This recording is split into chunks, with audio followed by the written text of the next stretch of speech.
About like that. Weapons expert Mike Evans says this 40-pound German-made machine gun spent decades hidden in the attic of a library in Massachusetts. It's a gun that, to Evans and many others, symbolizes the heroics of East Tennessee's most famous veteran, World War I Sergeant Alvin C. York. He said that the gun was was an awful thing, and that it was, that men were going down like grass in front of a mowing machine. And it pretty much had them pinned down. Back in 1918, on a battlefield in France, facing a hail of enemy fire, a then 30-year-old York charged the Germans with his bolt-action rifle. It's a weapon that, even in the hands of an expert marksman like York, could fire maybe 6 to 10 rounds a minute versus German machine guns firing 800 rounds a minute. And reloading it and moving and trying not to get killed by this thing.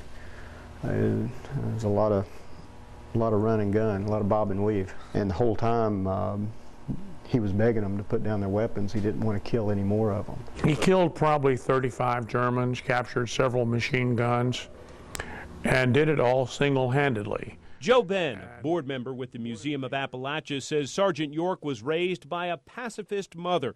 York himself wrestled with the idea of fighting a war, but on the battlefield he showed little hesitation. Alvin York stands there in a very select crowd of people as heroes who rose to the occasion far beyond the ordinary, and his name has endured for all of these years.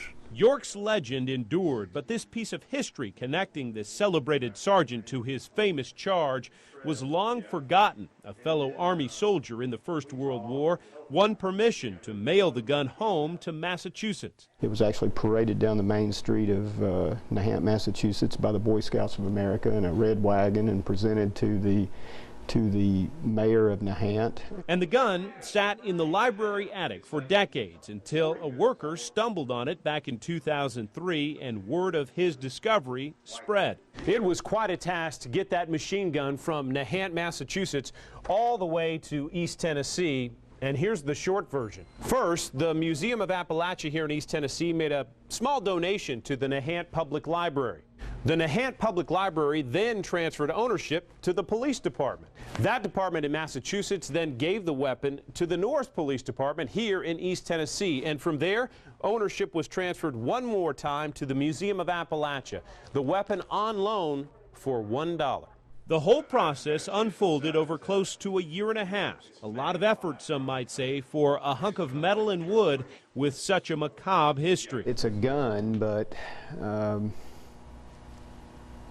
probably the most amazing thing about it is that day, at that moment of history, to Sergeant Alvin York, this thing basically represented capture of the flag.